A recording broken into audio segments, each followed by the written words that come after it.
Thank you, President Tenorio, School Board, Superintendent Ruiz, and Student Advisor. I'm Sarah Smith. I'm very concerned about the low academic proficiencies for Las Cruces Public Schools. According to U.S. News, for 2023 to 24, only 6% of Mayfield High School students are proficient in math, and only 32% of students are proficient in reading. The other high schools don't score much better. Centennial has the best scores, with 16% of students being proficient in math and 48% being proficient in reading.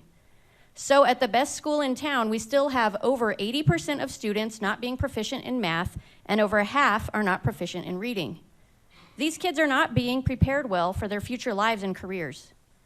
Meanwhile, graduation rates at high schools in Las Cruces are around 80%. How are so many kids graduating when they can't do math or read? One way that you could potentially change these outcomes is by ending social promotion in Las Cruces schools. With social promotion, children are advanced to the next grade each year, regardless of whether they are ready academically. From talking with teachers all over the state, this is one of the main problems with education in New Mexico. Students need high expectations, not handouts. Teachers need to be able to hold back students who are not yet ready to move to the next grade. When they cannot do this, education for all students suffers. Teachers have to spend so much time trying to help some students catch up that many other students are neglected. The students who are at the top of the class are largely left on their own instead of being challenged to reach their full potential. Meanwhile, the students who come into classes already struggling fall further and further behind because they just needed an extra year to catch up. Children are not machines that all function identically.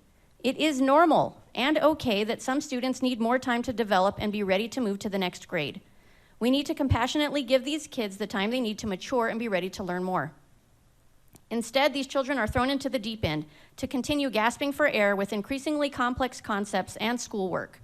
It gets worse each year so that by the time they reach high school, many students are floundering around, lost and frustrated and feeling like failures. And they'll keep feeling that as they go out. We need to let children stay back when they need extra time before moving them to the next grade. We need to ensure that graduation is not being achieved without kids having learned what they need to know to thrive in the world. Please end social promotion now. Thank you. Next is Gail.